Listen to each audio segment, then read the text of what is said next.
Hello, this is the Manchurian General or General Manchu because this is gonna be a second channel video. So today I'm gonna be I'm gonna talk about my experiences with LARPing.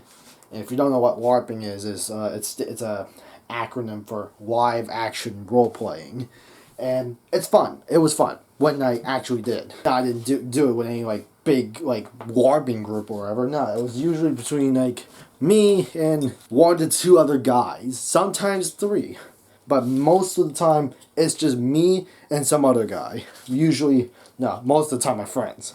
Actually, not all the time them, because who the frick? I don't do this shit with anyone else. But actually, has it been 30 seconds yet? Whatever. My channel's too small for this anyway. But yeah, so what I used to do it a lot back then. I say around the first time I did it was when I was very little. I say around kindergarten age. And back then, how I did it was, you go to the old reliables.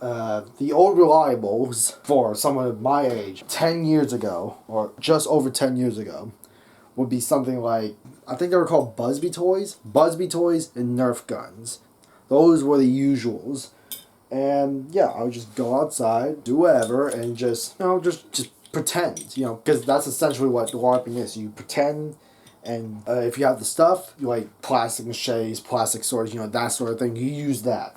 But we're starting from the beginning. Though back then, we used to use Nerf guns and just things that just shoot stuff.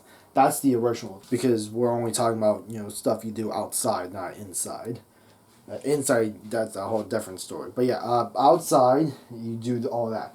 And it ranges of stuff. The usual scenarios you do are, at least from what I remember, are cops and robbers, war, and zombie apocalypses. Those are the 3 main scenarios. And that usually, when I did, it went from when I was a kindergartner all the way to middle school. And then around 6th grade, I acquired some new stuff. The plastic claymore, plastic machete, and that expanded my options of scenarios to use. And that was when I started more medieval sort of thing, fighting and, sword playing and that. And that was the start of, that bit. And in order to get the jump, we already be getting a lot of bruises and stuff.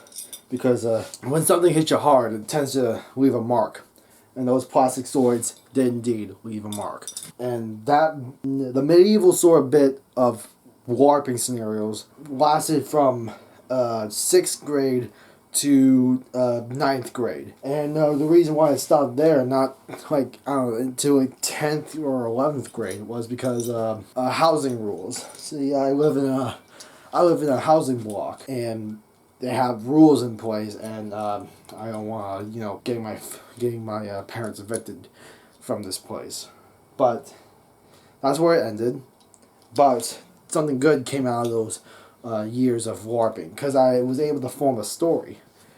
At least one story that managed to stick around.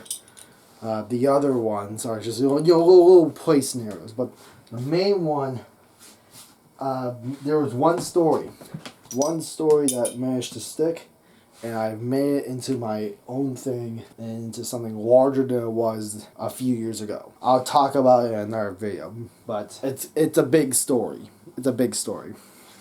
I'll say that much. But yeah, overall, my experiences with LARPing is it's fun when you have a lot of people. It's fun with a lot of people who are interested in doing it. And it's even more fun when you have people who are participating in it who are interested in going with your story. And that's pretty much it. If I have the opportunity, maybe sometime in the future, I'll go back into it.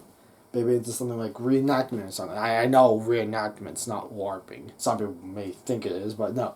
2 different things. 2 different things. Live action roleplay you need different things for that, and reenactment is for history and stuff. That's about it. I got added on a lot of this video and condensed my thoughts because there were a lot of big pauses in here. But yeah, this is the Manchurian General / General Manchu. This is going on the second channel. Peace out.